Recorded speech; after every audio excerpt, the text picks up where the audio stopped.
So out of the blue, SoftBank of Japan seems to be interested maybe in buying Sprint, the number 3 US cell phone carrier.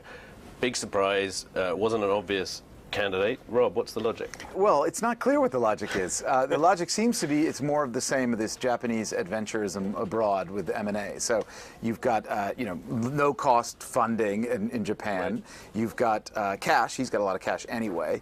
You have, and when I say he, I mean Masayoshi Son, who's right. the entrepreneur behind SoftBank. The currency is very high, the Japanese yen. Right.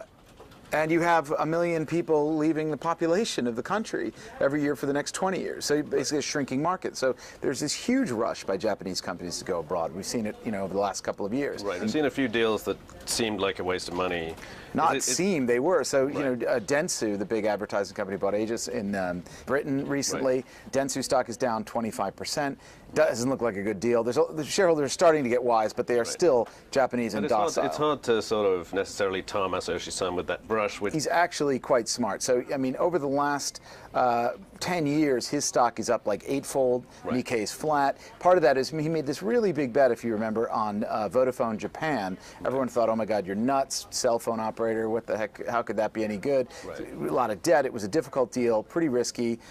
He doubled down on it. And in the end, of course, that was before the advent of the iPhone and the huge switch of computing to mobile. Right. It's been incredibly good bet So he for has him. a cell phone business, and this is actually, as it happens, the number 3 in Japan and the number 3 right. in the US. But I mean, is there any? It's not obvious there? that there's great synergies there. Right. I mean, yes, you can go to Apple and say, now you've got the number 3s in these 2 great big markets. Why don't you give us a better deal when we buy iPhones? When we go to a telecommunications equipment supplier, maybe you can have the same thing. But this is the same sort of faulty logic that drove Vodafone's big acquisition sprees in the late 90s and early 2000s, and really wasn't correct. So I think that the issue is, look, it looks like more Japanese adventurism.